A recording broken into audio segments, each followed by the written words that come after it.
Thanks for tuning in. Today we're going to talk a little bit about Elizabeth Warren and her push to get the Fed Chairman Powell to cut astronomical rates to ease housing pressure. This is coming at a time where we are 1 month into 2024. Election season is here.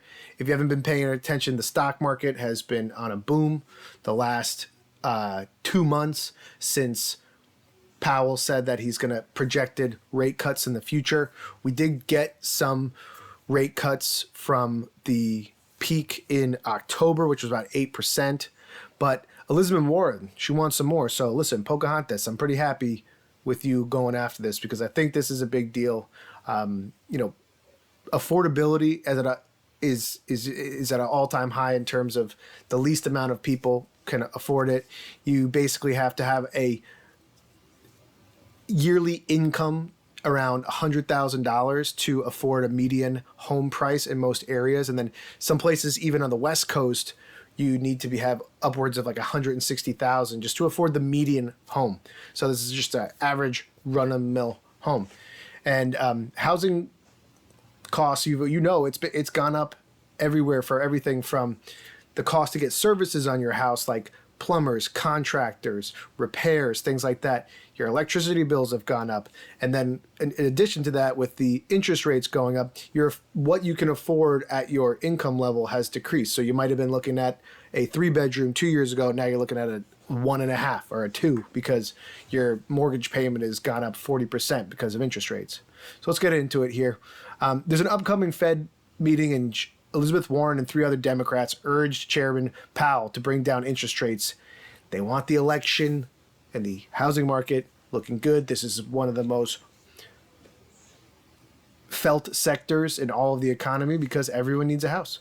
Home prices surged at the start of the pandemic and have remained high due to both record high rates over the past few years and short supply. Short supply is the main thing. They need to make it easier, less red tape to build homes, repair older homes, building permits in many places to get turned around and things like this. I think that's the main thing we should really look at as well, because there's supply and demand, and then obviously affordability of rates.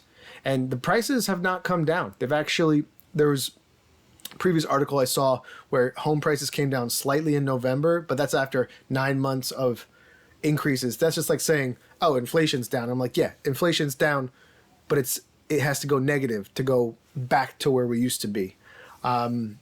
So definitely having more supply is the answer. And, costs have come down for builders, but not enough. And, existing home sales, you have to displace someone to buy that house, whereas new construction, there's nobody lived there. It's currently vacant. You can get a transaction going. Consumers are starting to get more optimistic about the housing market after the Fed announced the December rate cuts, which we just talked about. Warren, Democratic Congresswoman from Massachusetts, are pushing Federal Reserve Chairman Jerome Powell to lower interest rates. Quote, as the Fed weighs in the next steps for the new year, we urge you to consider the effects that your interest rates have on the housing market. These astronomical rates, this is what I wanted to talk about. Listen, they're astronomical compared to the last 10 years. But if you go historically, in the 80s, interest rates for homes were 15%.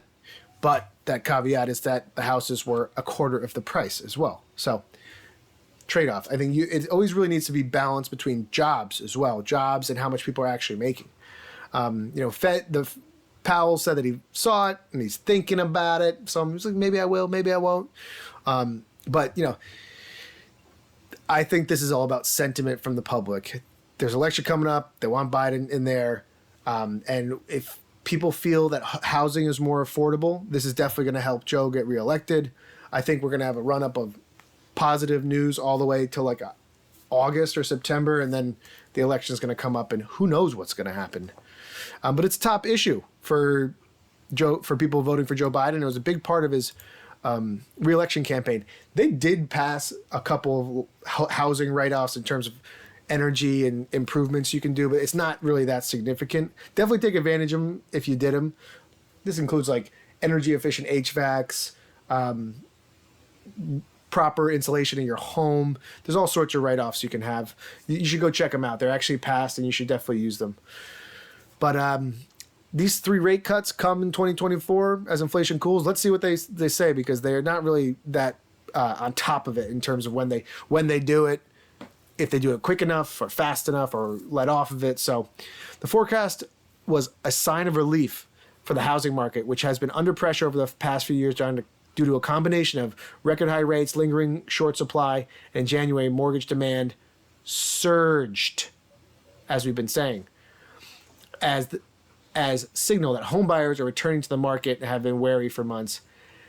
You know, at the start of the pandemic, the Fed massively cut rates. This is putting that poison pill in the market where people don't want to they're married to them. So that is definitely holding up the housing supply for sure. But the buyer-seller freeze could finally ease if the Fed sticks to its rate cuts. Let's hope that happens. I think it will. I don't think it's going to be where it was before, like 3-4%, but just coming down a little bit. It's like everything. When you go to your favorite restaurant and a burger used to cost $12 and now it's $20, after a few months of that, you just kind of get used to it, and that's unfortunate, but let's see what happens. All right, thanks for tuning in. Like, subscribe to this, and we will talk to you later.